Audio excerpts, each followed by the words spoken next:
So yeah, let's get started with the first questions. Monique, first of all, I'm really psyched. I know that we've been trying to get you to a tour for quite some time, and we've been following your work at Tour, and been really inspired actually by the path that you've taken, and looking into that path and researching a little bit your career being a CTO at CISCO, and then founding initiatives and doing incredible TED Talks, and of course your sort of humanized internet, humanitarian angle of technology is something that is really dear to our heart at Tor, and I think something also that Berlin maybe can represent in the wider context of ecosystems in the world. So long story short, we're psyched to have you, and maybe just as a sort of warm-up question, I'd love to know what you're currently sort of working on, because I've seen so many great initiatives that you're involved with. How do you sort of dissect your day? What are you focusing on at the moment? Yeah, Niko, that's a great question. But one of the aspects of what I do is anything I do has to have a tech for good mark. That's the brand, right? So I work at right now I'm at Cineverse as their first distinguished architect in emerging technologies. So I'm dealing in the emerging technology realm. So think about blockchain. It could be emerging, but it's been evolving. Or think about quantum security. What does security look like? That type of thing. So what's emerging, and then of course you have to sort of footprint it to the business, right? So if you work at a firm, you have to footprint it to the business. On the other hand, so I have to kind of switch hats a bit. That's what I do. But on the other hand, as you think about that tech for good spectrum, on the other hand, I'm also a co-chair of the IEEE for engineers, electronic engineers throughout the world, this whole notion of ethics and extended reality. And so what is ethics? So the ethical issue, along with tech for good, is part of the narrative. And also, how do we make a good use of data policy? Because I represent the company in World Economic Forum at the Data Policy Council. And so, this becomes sort of this responsible use of technology play here. So, my day continues, right? We're talking right now, it's the same time, 6:58 p.m., but it continues because I have a global responsibility. Now, I do balance it a bit because I will cut it off at, my timeline is like, I don't like to do calls at 10, 11 o'clock at night, although I have done that. But the thing of it is we create technology which has no agency, but we have to look at what does it mean in terms of responsible use and abuse. And so that's very much the narrative that I tap into. It's this polarity between what could be abusive, what could be wonderful. And we tend to fall into the dystopian, oh gosh, Big Brother is watching us, but we have to look at what does that mean in terms of the balance of these technologies. So emerging technologies is what I care about. And before we dive into these subjects a little bit deeper, how did you get into sort of, a career path that led you into, looking at technology more holistically, looking at technology for good, the ethics around technology? Because working at CISCO, I could imagine that wasn't your day-to-day. I may be wrong, but I guess, as a large corporation, stakeholders are, I guess, what you serve mostly. Although I think the thinking has changed around this. We've seen the business roundtable, taking an approach of widening the scope of the stakeholder. But just generally, how did you end up in this space that you're working in right now? It's Niko, it's been a journey. You're absolutely spot on. When you're working at CISCO, close to 17 wonderful years there, everything was sort of bounded by the business, right? So you had to look at and couch your conversations around the business. Having said that, the company has a particular group that works in the what I'll call the philanthropic space, but again, it's couched to the mark and the brand of the company. And so when I started to take that change is when I left the company and took a step back and, started to work also in the meantime. You leave, you want to do other things to look at what it means to be in the startup community. But also at the time, when I established a nonprofit called the Humanized Internet that is Swiss-based, this was at the time, you can imagine, the whole flight of migrants coming into to Europe, and particularly coming into Germany. What was happening at the time, and one of the individuals with whom I'm working actually was part of that whole journey. And you don't talk about people unless you don't have he's actually a co-founder. He's actually on the board with me, and lives in Berlin. And so, you don't know what it's like until one day you're walking, right? So that became the humanitarian component of it. And I like to I like to understand what I don't know. And that's when I decided to go off and get a degree in blockchain. But, that humanitarian composite of it, where people were wrapping their hands up in the air, trying to do something. And also, I will say, I had a chance to visit the refugee camp in Jordan, the Zatari camp. And when you see that, it's different when you're on television, but when you have a personal visit and you have a personal visit with families, you have to think about, gosh, this could be me, right? And your founder, if you will, is on the board, and it was he, in his particular case. So you never know, and that became that brand, doing good, setting up a Swiss-based nonprofit, the Humanized Internet. By the way, we're coming out with a book on the Humanized Internet, right? And so, and that whole narrative, and stepping back into a company, because I have to take it and round it up to now where I'm at Cineverse, I'm allowed to carry on a bit of that narrative, a balance. It's just a balancing act. And so far, it doesn't stray too far from the core business of the company. But also, that whole brand of tech has to be for good. It has to be the benefit for our society is becoming more and more amplified in the industry overall. And core to the Humanized Internet is this notion around identity, right? Control over identity. And having read some of the works that you've published, it seems like that was born out of the refugee crisis and sort of the need to have portable identities. Is that correct? Yeah, I mean, yes, it is correct to some extent. In fact, in one of the chapters of the book, the person, his name is Akram, actually writes the story. And he writes a story that he was studying in Greece. I like to kind of bring that up. And he was studying in Greece. He was studying in Athens, and literally, it's like a movie. Lost his passport, right? Even though the Greek government could see that he was in the system, but they basically said you have to get a new one. And now there's no Syrian embassy in Greece.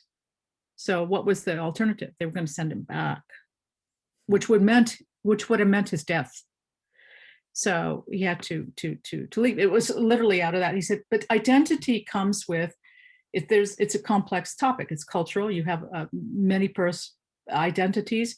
But here, he said the thing that's interesting that we all need to understand is that the passport, we live in this sort of thing where you have to have sort of this piece of paper, right? It's got to be a piece of paper. What if you don't have that piece of paper? What does that portable lockbox look like? And that's something that we've been trying to create, is this portable lockbox that you can take with you as an identity set, right? Mm-hmm. That it would be accepted by credentialing organizations, that, maybe they come up as a credentialing organization if you don't have a credential. It so happens that Tim Berners-Lee is trying to work on something very similar. He calls them pods, right? So there's sort of these personal, these identifiers that you can work on it. And his intent has been published the past month. I think the New York Times even passed. I'm not sure which publication. People say it's a hard problem. Of course, it's a hard problem. If it were easy, we wouldn't be having this conversation. And so we see this as an opportunity in the industry.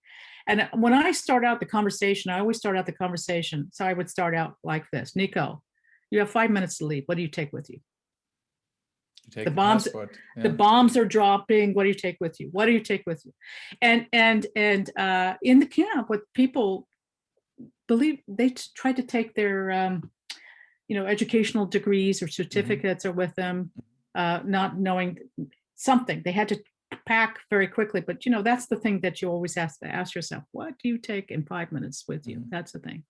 And so could we not, I think the order here is that it's changing, that the infrastructure and the thinking has to change for us to get to the point where we can have our own digital portable lockbox, where it's selective. We selectively share what we want about us and so on.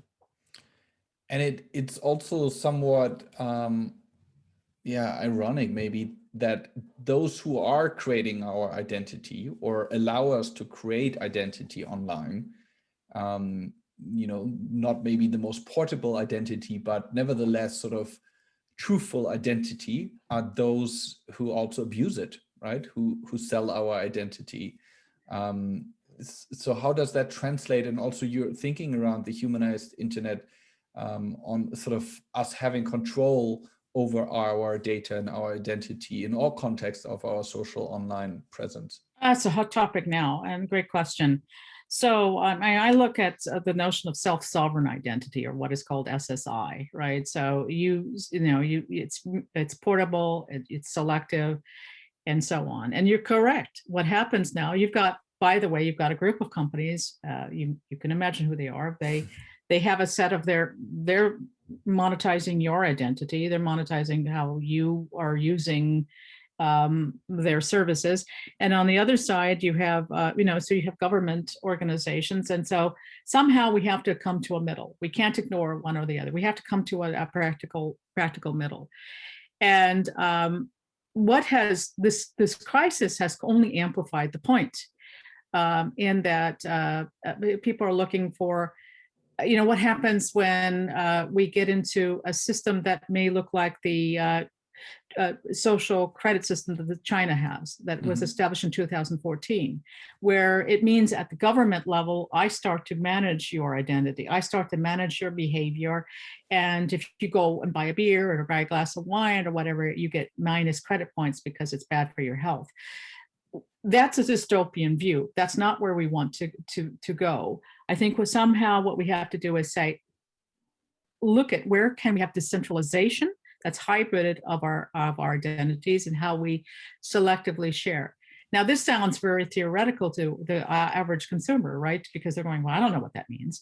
But on the other hand, people, there are a group of people who say, well, identity, this has a correlation to privacy, which is very dear when we think about GDPR in Europe. But the thing of it is, and then it gets into another question: is privacy dead? Well, identity, it's all about this correlation with identity and privacy is all about trust. So if I steal your identity, and it's done every day, unfortunately that happens. Until bad stuff happens to you, you don't care, right? And I think that's the thing that we have to look at is it's incumbent upon us as an industry to come together and actually articulate what the value add proposition is of these identities, how we have to manage it. What does that mean? Selective disclosure. I disclose to you selectively. And where does trust begin and end at the end of the day? And I mean, this would be a good segue now to blockchain. But before we get to talk about blockchain, I came across a sentence on your website that I'd love for you to expand on. I think it was in the About section. It says, Monique believes in the social good for technology with embedded ethics where one can respond to cognitive bias.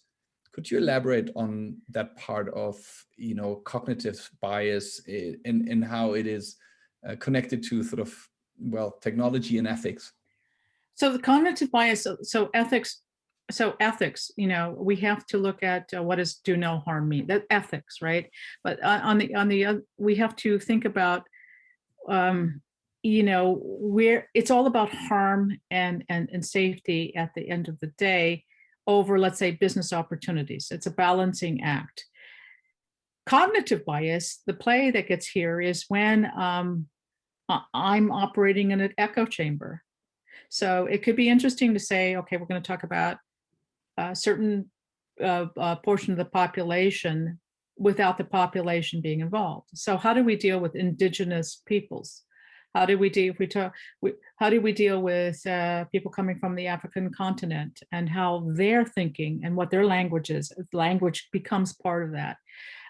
So we need to make sure that we're absolutely, as an industry, representing various groups of people. Else it becomes an echo chamber, and that becomes, then I start just to proliferate the biases, and that's another area that we have to be very concerned with, and not fall into the trap of, okay, we're going to talk about, for example, we're going to talk about how we deal with ethics and extended reality, and then we're thinking, okay, wait a minute, are we inclusive of all portions of the population, languages, and by the way, it can be also their sexual identification, right? And so that's part of all of the inclusion that we have to think about, and not fall into the trap of echo chambers. And how are we going to do that? Is inclusion and more diversity among those who build technology, is that going to really move the needle, or what is needed so that, I guess, humans build technology that actually aligns much better with the needs of everyone? Yeah, I mean, it's again a balancing act. So when you're developing technology, who are the developers? Where are they coming from? Right? Are they representing a sort of a diverse mindset? That's one thing. And what kinds of groups are they coming from is another. So that's important.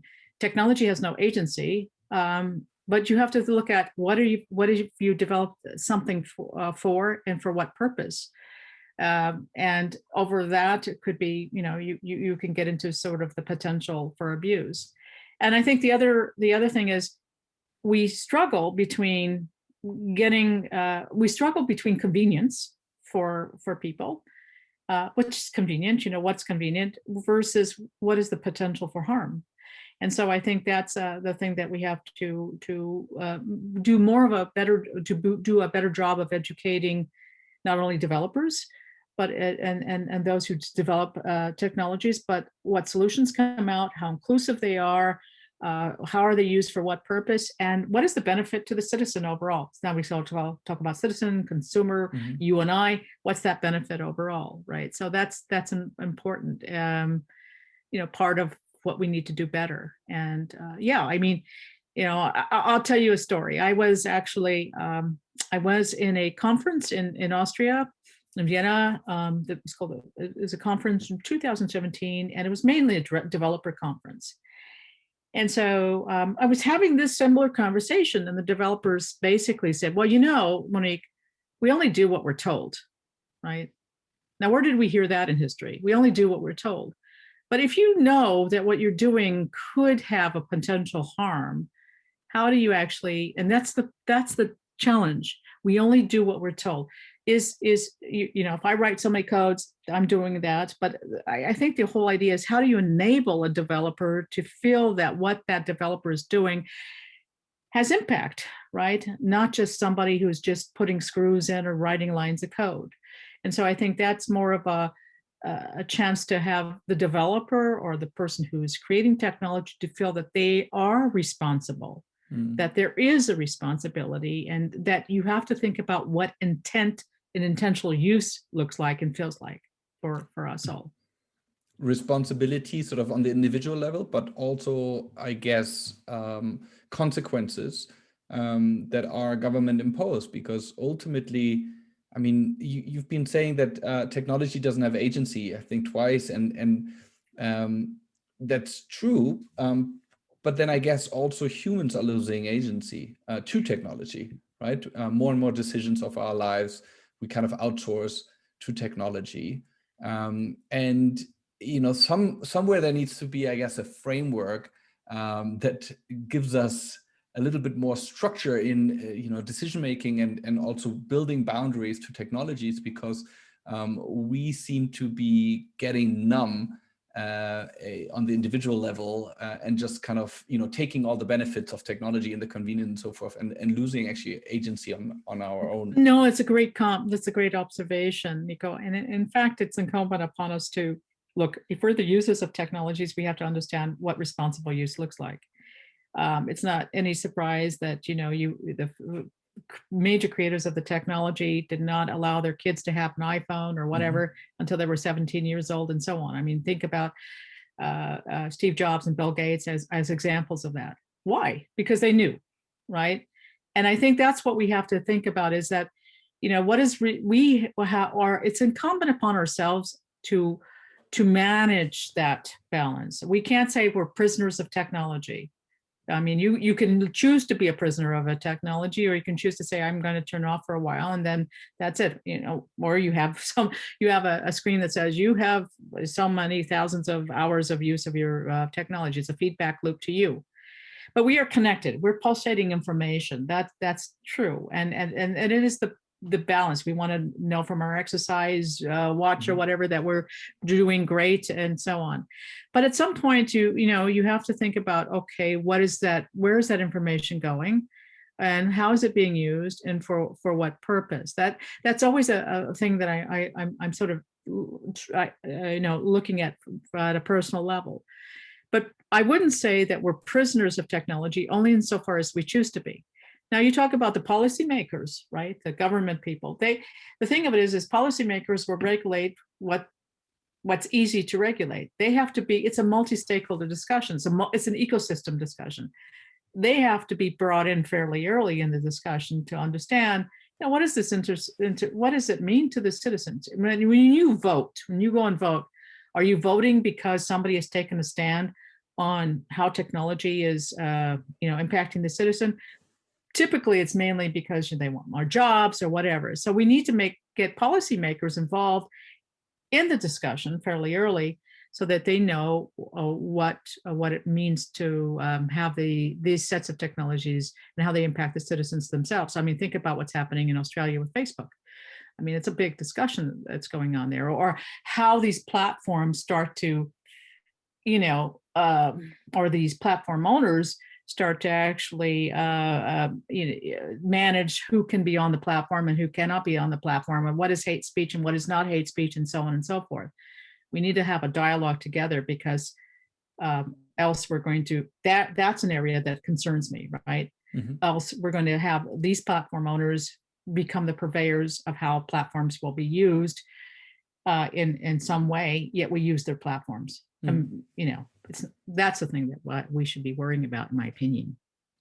So I think we've covered some of the challenges with technology, but I don't know you personally, but having researched you, it seems you are pretty optimistic in general, right? You have a differentiated view, maybe a European view on technology, but ultimately you also believe that it can humanize us more, or leverage the humanity in us for good, right? Can you give some examples? Absolutely. I think there's a balancing act. I think there's great work in terms of how, one of the things that I point out is how artificial intelligence can be used to detect breast cancer early. I mean, what does personalized medicine look like?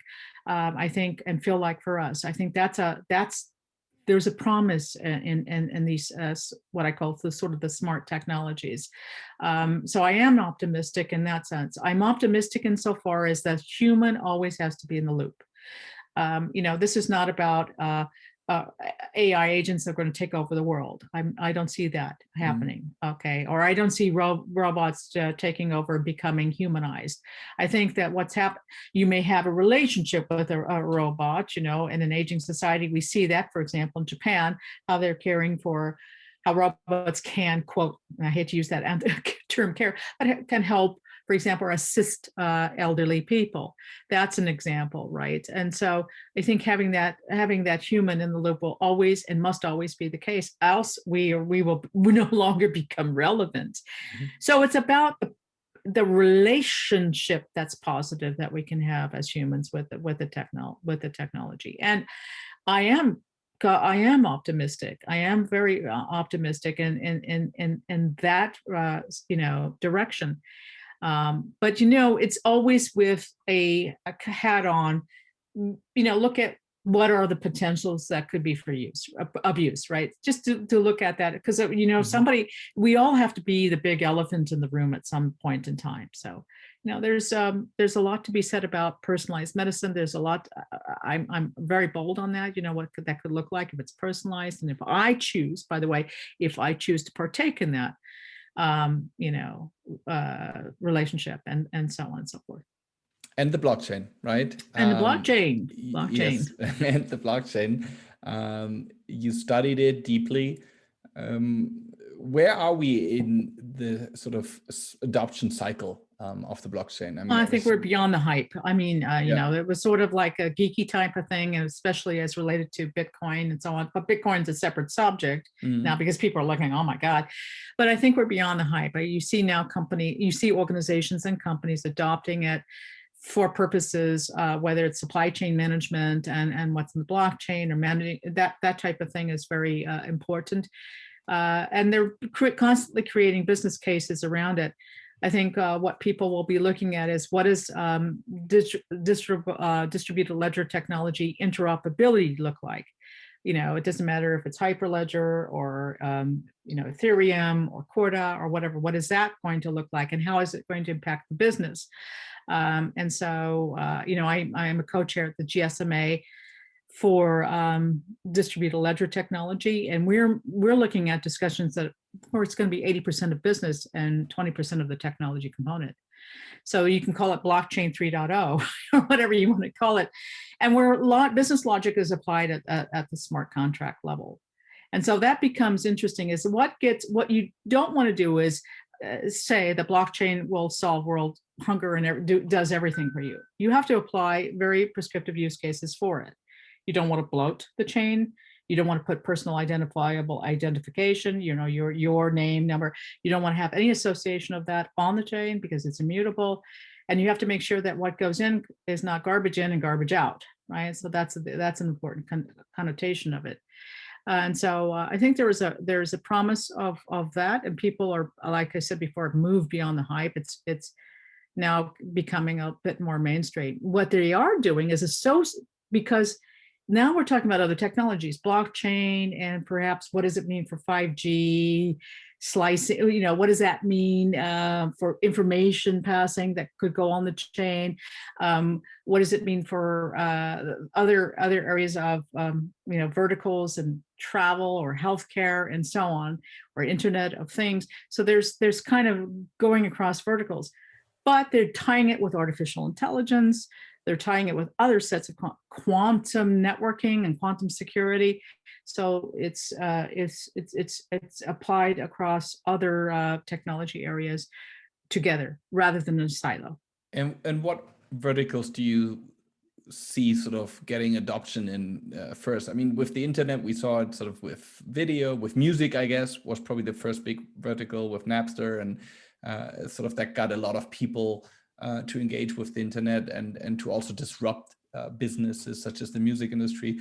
Where do you think blockchain will hit first, in the finance world? Well, as fintech has been the first. That's been the first. It has already. I mean, so banks are hiring fintech and so on. I mean, so this I would say definitely fintech. I would say to some extent supply chain.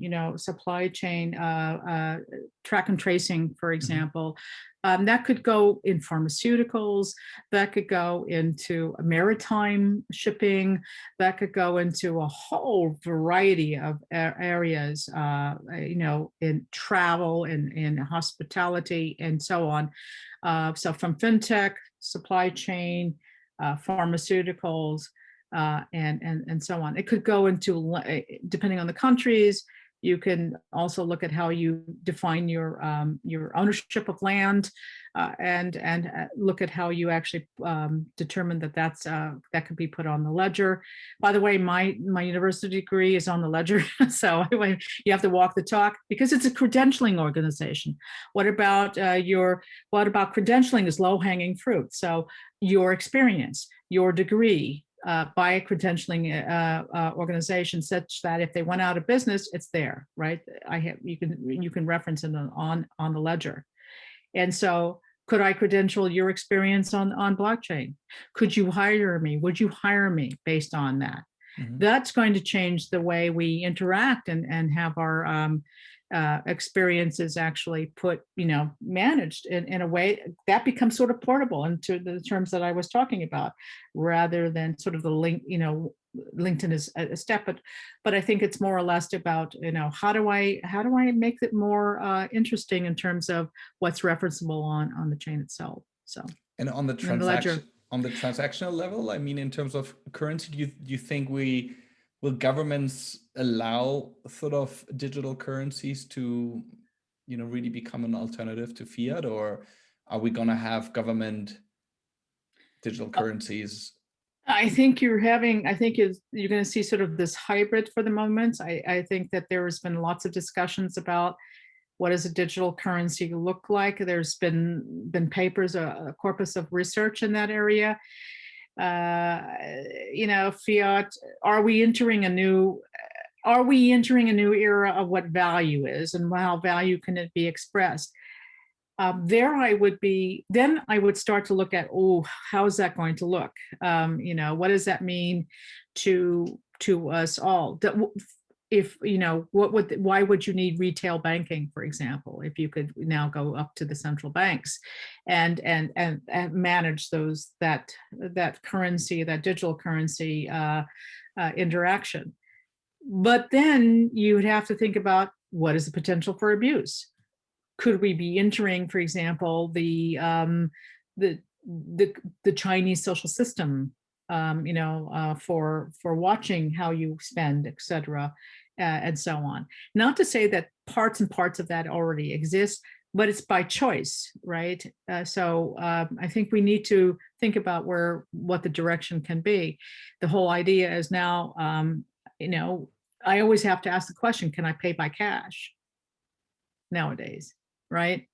And it's like, okay, what is that? It's a liability, right? But then where can that go? And then, of course, you start looking at biometric means of authenticating yourself and so on and so forth. So I think we need to watch that space very, very carefully, Niko, because there are discussions about it. That is true. And I think they've been watching. Also, there's been discussions about how does the banking central banks and governments play into this whole area of digital currency? What could that look like? And whether or not you could see, at any point in time, some kind of differentiation. For the moment, I see hybrid that's occurring. And are you a hodler? No. Well, not exactly. I mean, I don't. I have very, very small fractions of Bitcoin. I'll just say so small that it doesn't matter. So I wouldn't say, but I know folks who are hodlers, and again, it's going to be extraordinary what we will see in Bitcoin. But again, you have to think about where that could go, and we know that that's going to, after 21 million coins, that's just going to, and it'll be more and more. You're going to see it go up. There's no doubt about the value.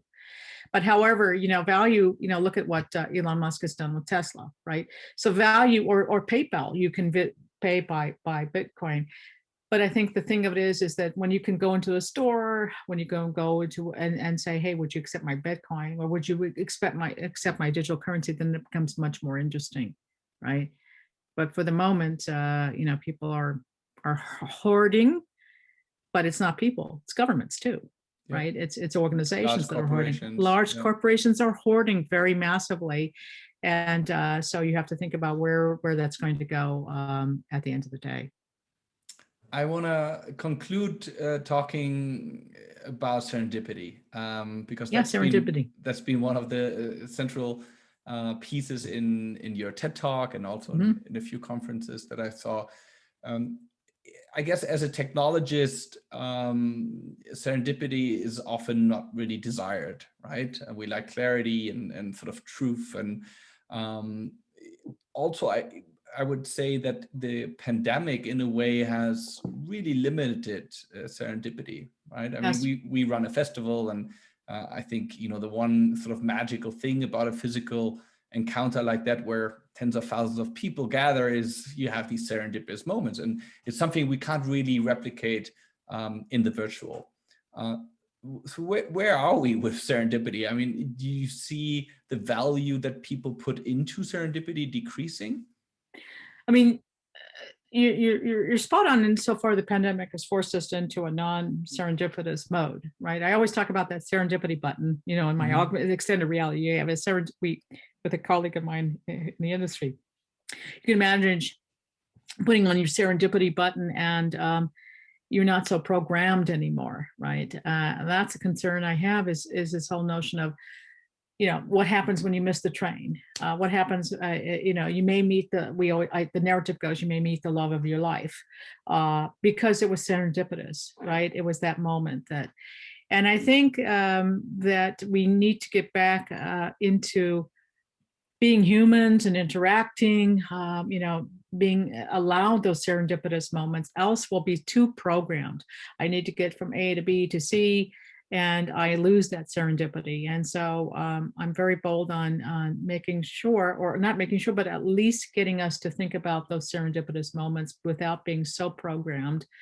Now we have it forced by the pandemic to some extent, but also what happens when you get out, because we will get out. We will, we will have to deal with that and allow ourselves to maybe miss that train or miss that course or whatever. And so what? That's serendipity. It's randomness. And we need to think about, our world is if our world becomes too programmed, then it allows us not to be serendipitous. And in fact, it allows us not to be human to some extent, because we don't have that sort of accidental interaction. You meet a stranger on the plane, or you meet somebody in the train, and next thing you know, it could be a great business relationship. You just don't know. As a half American living in Europe, do you see sort of Americans and Europeans have a different sort of relationship to serendipity? I would have posed the question differently in that sense. I think